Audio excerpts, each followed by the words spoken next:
Hello, everyone. Welcome to the Osteoarthritis Action Alliance Lunch and Learn webinar for July 17th, 2019.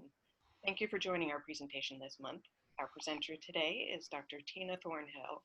Dr. Thornhill is an associate professor and vice chair for experiential and professional education in the Department of Pharmacy Practice at Campbell University here in North Carolina in the College of Pharmacy and Health Sciences. She is a board-certified geriatric pharmacist and a fellow of the American Society of Consultant Pharmacists.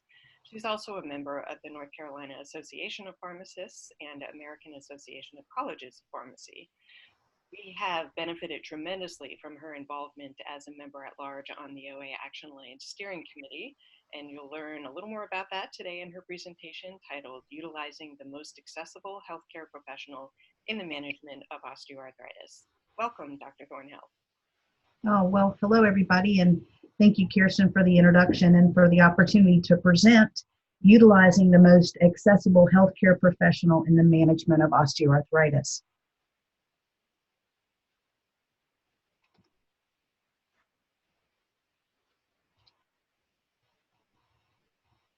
Sometimes there's a delay in the pause in the forwarding of the slide, but there we go.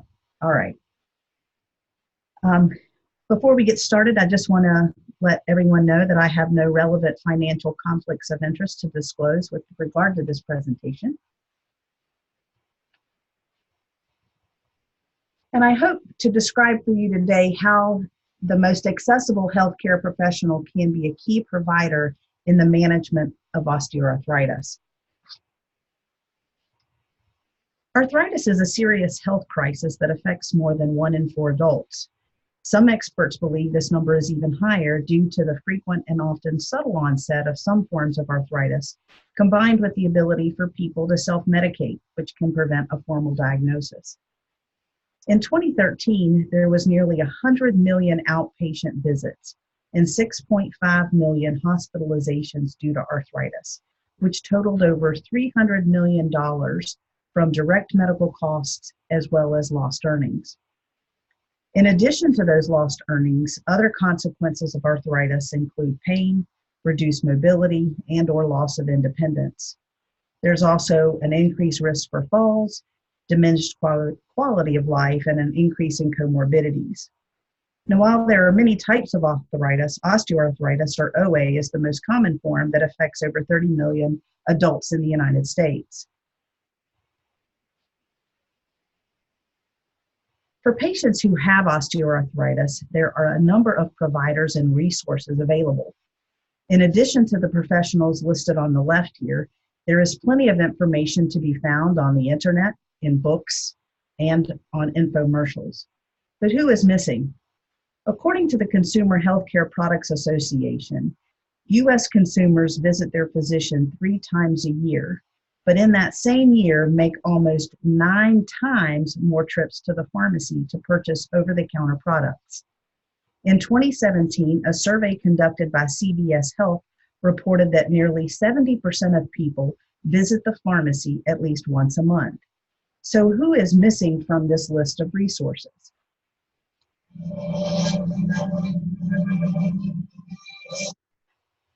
It, of course, is the pharmacist. Given the average number of visits to the pharmacy by most people, the pharmacist is perfectly situated and readily accessible to assist patients with osteoarthritis who are seeking help. Whether it be in an outpatient or community setting or in an inpatient or hospital setting, the pharmacist is well positioned to identify and screen patients at risk for osteoarthritis. The pharmacist can also serve as an educator and coach regarding prevention strategies and provide treatment recommendations to both patients as well as prescribers. And when necessary, they can refer patients to other healthcare providers. I believe the pharmacist is the most accessible healthcare professional because anyone can walk into a drugstore and within minutes be talking face-to-face with a licensed pharmacist.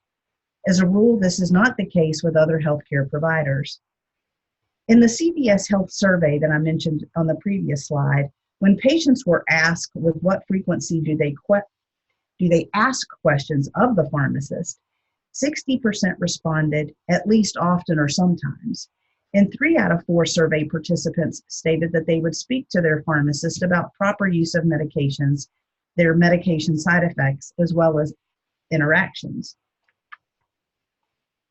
So given the magnitude of the problems surrounding osteoarthritis and the importance of education and counseling, the Osteoarthritis Action Alliance recognized this potentially untapped or undeveloped opportunity and recently started a continuing education campaign for pharmacists. They also published a Pharmacist Toolkit available at the link on this slide. And this toolkit was designed to provide instruments that could better equip pharmacists in the care of patients who are at risk or who already have osteoarthritis. As the most accessible healthcare professional, the pharmacist frequently has to answer a variety of questions from patients, many who are seeking advice on over-the-counter products for osteoarthritis. They may also be asking about things like braces, wraps, or other assistive devices.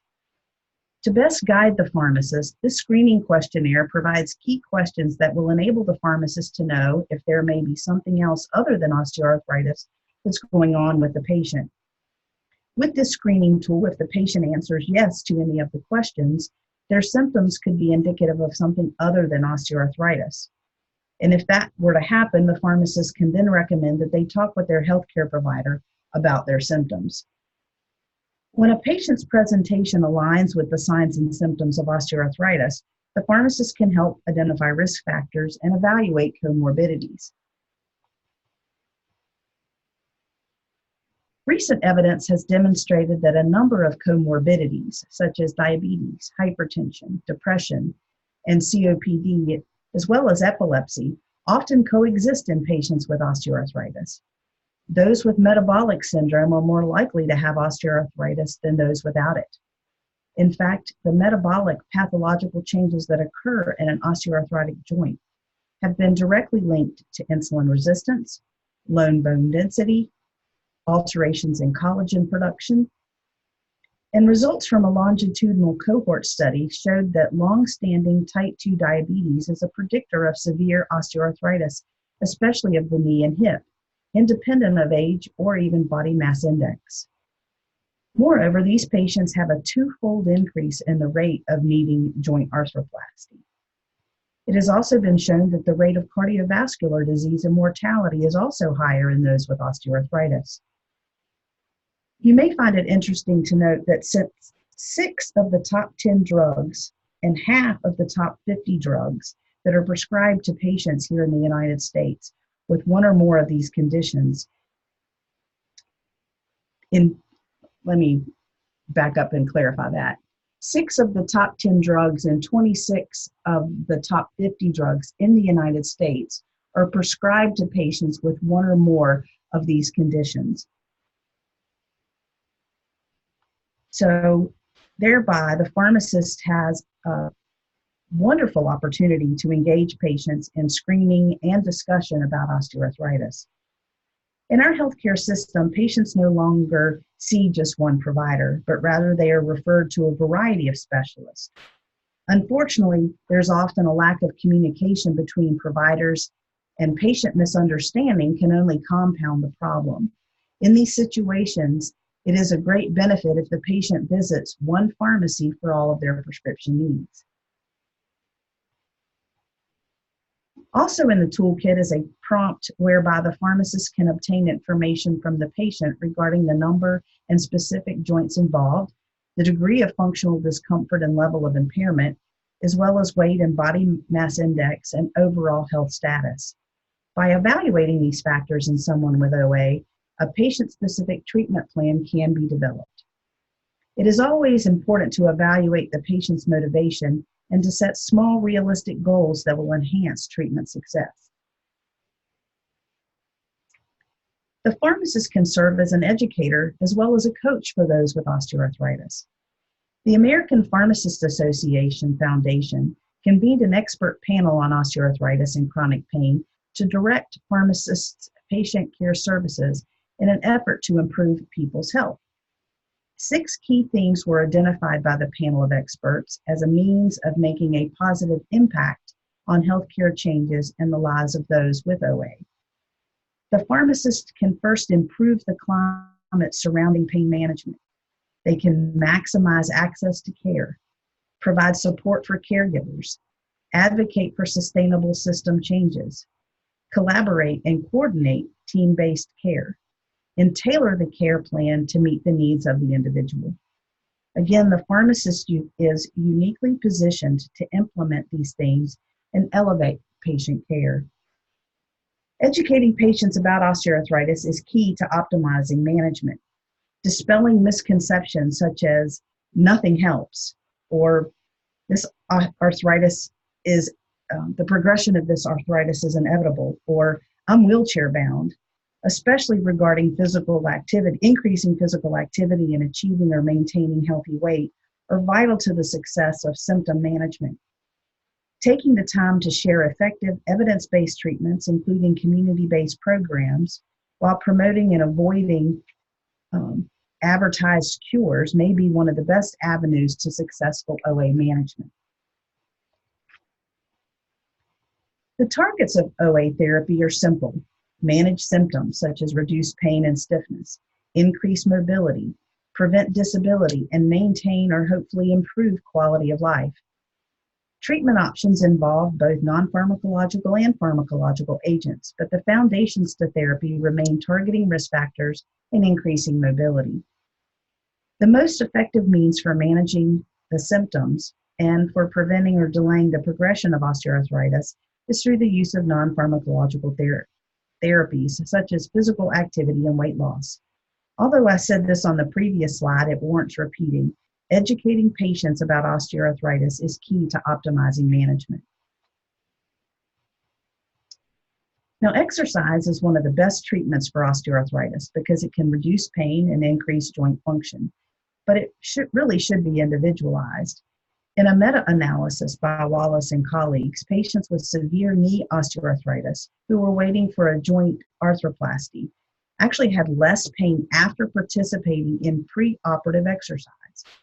So if someone hesitates at the notion of exercise, then perhaps suggesting just move may seem more easily accomplished. Extinguishing any fear that exercise or movement will further worsen pain or increase joint damage, and emphasizing that it can help reduce pain and protect the joint should be discussed. In fact, limiting the amount of inactivity may also help with pain reduction.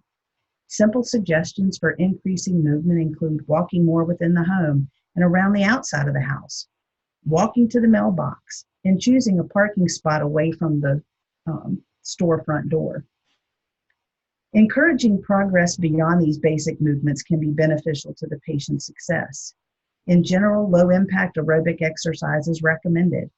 Water aerobics or pool therapy, for example, may be an excellent way to improve muscle strength while minimizing joint loading. Many local gyms or activity centers offer programs tailored for those with arthritis. Hand exercises such as range of motion and stretching may help improve hand pain related to osteoarthritis. There are a number of community-based programs that may be available, and the pharmacist can refer patients and/or their caregivers to these programs for assistance. Knowing other conditions a patient has can help tailor treatments specifically for the patient and/or instruct the patient to seek advice from their prescriber. For example, if someone who has osteoarthritis and diabetes starts increasing their level of physical activity, even modestly, then the increased level of activity can help reduce blood glucose. If the patient begins experiencing episodes of low blood sugar, the pharmacist can counsel on medication therapy and instruct the patient to contact the prescriber for advice as well. From an inpatient perspective, frequently exercise is recommended for many people upon discharge, regardless of their diagnosis. However, the prescriber may not consider underlying osteoarthritis that could limit activity. The clinical pharmacist in an inpatient setting can identify when this situation presents and alert the team and educate the patient and/or their caregiver. This checklist in the toolkit gives the pharmacist guidance on when it may be time to employ the use of over-the-counter analgesics, such as acetaminophen, ibuprofen, or naproxen, or even when it is time to seek counsel from their primary care provider. In 2017, nearly $900 million was spent on over-the-counter external analgesics. I'm going to repeat that again. Just 2 years ago, nearly $900 million was spent on over-the-counter external analgesics. And hold on to your hats, because 4.1 billion, with a B as in boy, $4.1 billion was spent on non-prescription internal analgesics. So as people are making these purchases, the pharmacist can screen patients and provide advice on evidence-based practices for osteoarthritis. The pharmacist is situated where they can do a quick medication review to optimize therapy and help reduce the possibility for serious drug interactions or adverse side effects. They can evaluate allergies and other health conditions that may make over-the-counter drugs contraindicated or put a patient at risk. The pharmacist can guide this discussion and refer the patient to their PCP for further evaluation when needed. Many consumers believe that over-the-counter products are safe and free from serious side effects and drug interactions. I've heard that many, many times in the years of my practice. Patients will say, well, they wouldn't sell it to me if it could hurt me. Well, while over-the-counter products are FDA approved for use without a prescription due to their overall proven safety profile, adverse drug reactions, drug interactions, and even drug disease interactions are also possible. The pharmacist, as the medication expert, can work with the patient and their providers to evaluate not only if the medication for osteoarthritis is effective, but evaluate for possible undesired problems as well. For example, over-the-counter anti-inflammatory drugs such as ibuprofen can cause fluid retention and increase blood pressure. Now, while these side effects may not present in all patients or be problematic in everyone, in those that do encounter these problems, treatment may be prescribed without the recognition that these are actually medication side effects. This is especially true in someone who already has hypertension, for example. All too often, medication side effects are overlooked and thought of as new problems or poorly treated conditions. And when this occurs, medications are prescribed for these side effects. Hopefully, you can appreciate how this can spiral into polypharmacy very, very quickly, especially in senior adults.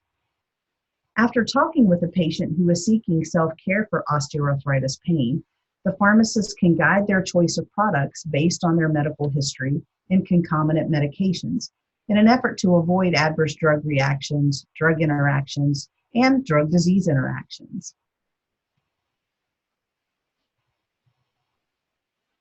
With the frequency that the average person visits the pharmacy, the pharmacist can also follow up with the patient on their progress, reassess when necessary, and again, refer to those people to community-based programs, other healthcare providers, including physical and occupational therapy, for example. So just to recap, the pharmacist can be an invaluable resource to assist patients who have or who are at risk of osteoarthritis. The pharmacist is positioned to identify and screen patients at risk for osteoarthritis, serve as an educator and coach regarding prevention strategies, provide treatment recommendation for drug and non-drug therapies, such as community-based programs or weight management. They can advise prescribers and patients on safe selection of all osteoarthritis drug therapies and counsel patients on the safe and proper use of the chosen drug therapy and refer to other healthcare providers when necessary. Well, thank you for your time and attention. And at this time, are there any questions? Thank you, Dr. Thornhill. Just like she alluded, please go ahead and type your questions into the chat box.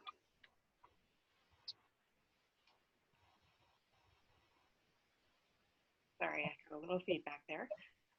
But in the meantime, while we're waiting for any questions to come in, I do have a question myself.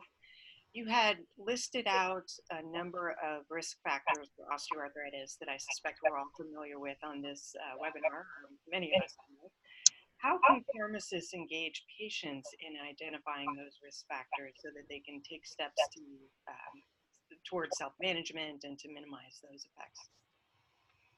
Well, I think one, as a clinician, I think about, when as patients are making purchases of analgesics or buying braces or, looking in that area of the pharmacy, it's a perfect opportunity for the pharmacist to inquire with the person, as to what their needs may be, evaluate the type of pain that they're trying to treat, assess them for osteoarthritis, and then sort of go from there. I also think honestly, from a business end of things, that pharmacists can actually advertise in their pharmacies that they're available to help those who have osteoarthritis, who have pain associated with their arthritis, or maybe those who have risks of osteoarthritis, or even advertise or educate patients on what those risk factors are, and simple things that can be done, as I mentioned in the presentation, just movement and maybe just some modest weight reduction,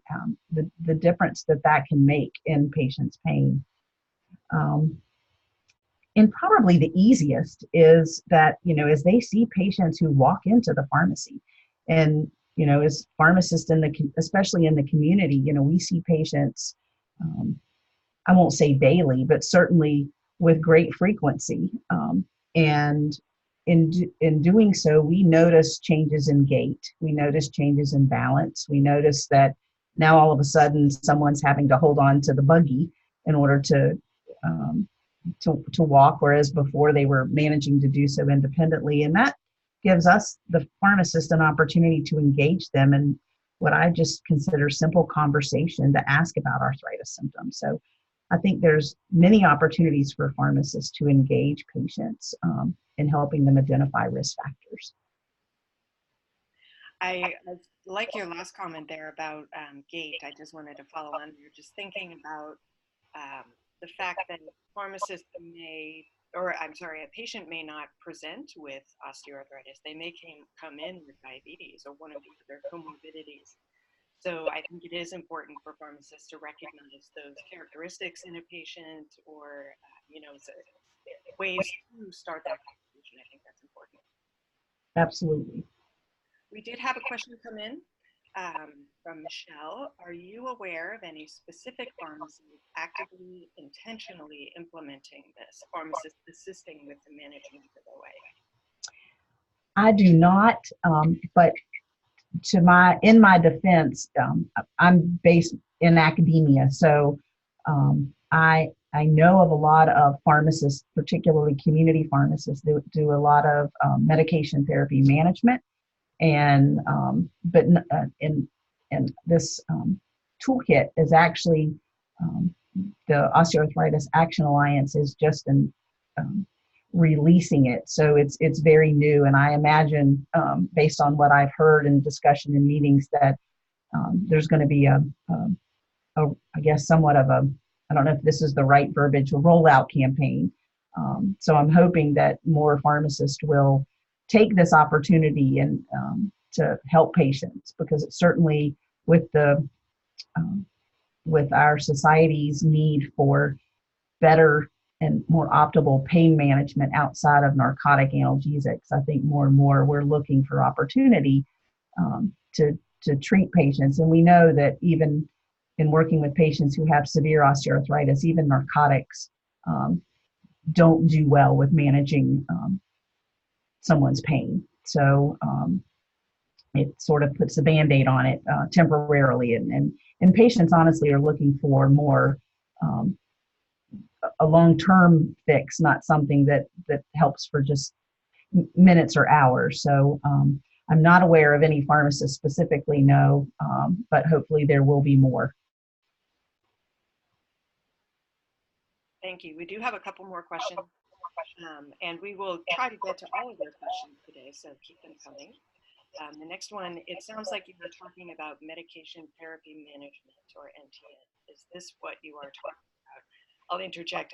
I suspect it's a little bit of that, as well as evidence-based approaches for physical activity and behavioral strategies. What would you say about that? Yes, that was in pharmacists who were doing medication therapy management and assessing disease states and adequate drug therapy. I think that also gives the pharmacist an opportunity to intervene and guide patients, particularly with non-pharmacological drug therapy for their osteoarthritis. Thank you for clarifying that. Another question, what is the best way to approach pharmacy? For example, my understanding is that commercial pharmacies like CVS and Walgreens set protocols and do not allow individual pharmacists to engage in counseling and referrals unless it is part of the corporate guidelines. Oh, well, I will be honest, I am not aware of that. I have never heard that. I'm a bit taken aback at the notion of that, but I'll go with nothing surprises me, although that just does. So a couple of things. I think anytime, first as a professional, and this is not against any company, I don't mean it against that, but I tell my patients, and I do a lot of community work particularly for seniors or aging adults, that if you have a pharmacist that you cannot speak to, it's time to find a new pharmacist and a new pharmacy. And so I feel very passionate about that. And I realize too, from a pharmacist's perspective, when they're filling a number of prescriptions and they're limited in the time that they have to spend with patients, I think asking them, say, listen, I would like if I'm the patient, I've got a couple of questions about osteoarthritis or about my pain medicines. Is there a particular time that would be better for me to talk with you? Because there are times in the pharmacy that the pharmacist may have more time to give during the day than, say, at the very beginning of the morning or around the end of the business day, when folks are leaving and commuting from work to home. So those may not be the most ideal times, but certainly I think just asking the pharmacist when would be a good time and asking, I think that's the start there. I know that, so again, I'm not aware that a particular pharmacy chain is limiting their pharmacist's ability to talk to a patient. And again, if that's the case, find another pharmacy, because there are plenty of pharmacies out there where that is not the case, and the patient care should be paramount. And I would say that I'm not a heavy pharmacist user myself, but have had a positive experience in my own community pharmacist, commercial pharmacy, asking questions. I've not sought a referral, but I've not had any negative experience with that. So it's just a one opinion. Another question, in past programs, we ran into challenges related to network pharmacy. Think big chains such as CVS and Walgreens. They tend to want to be paid for partnering with groups to support targeted outreach like this. Have you run across this? I've heard of it, but specific with this program, no.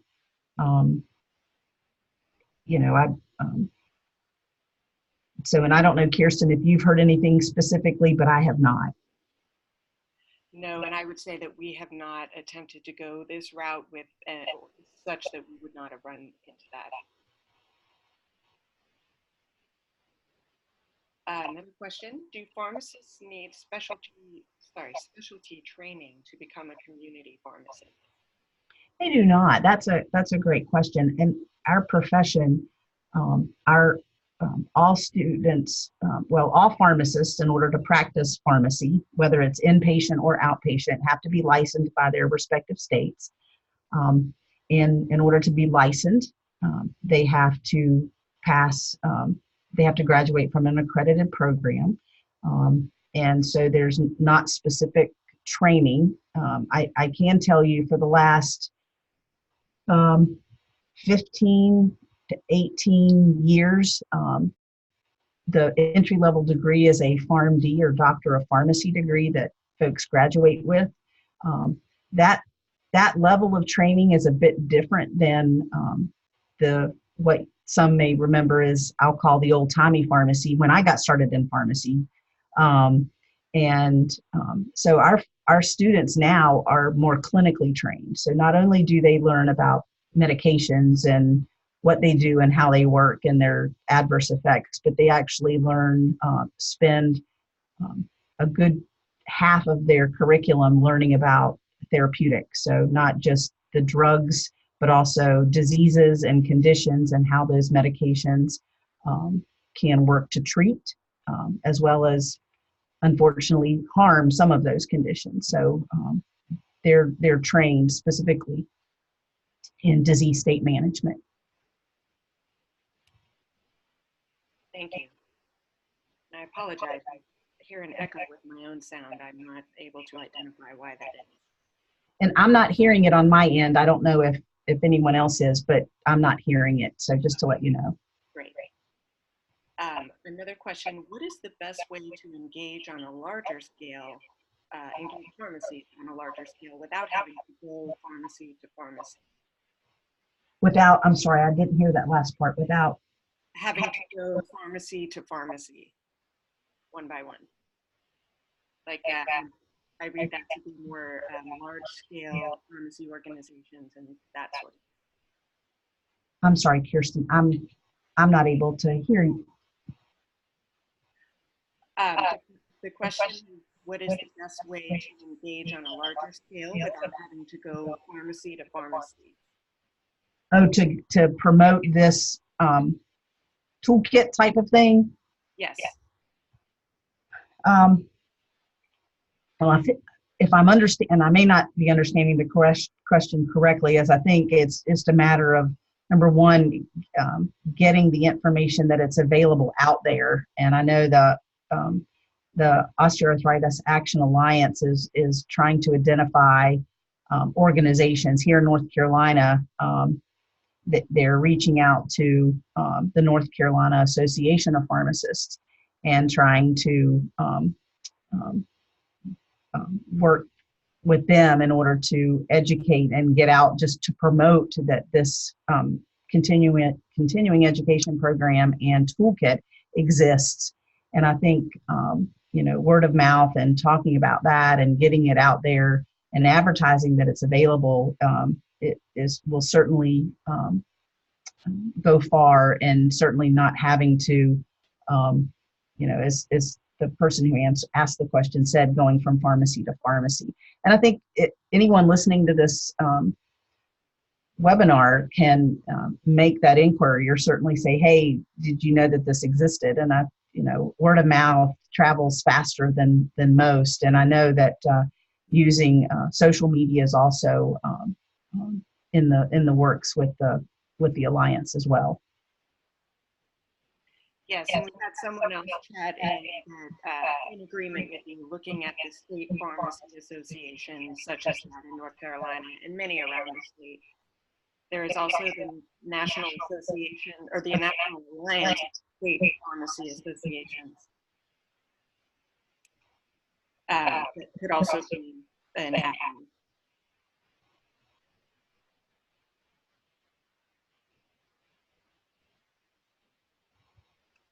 All right, so we don't have any other questions. So I'll take a moment just to encourage everyone to tune in on August 21st for our next webinar. Stay tuned for the speaker.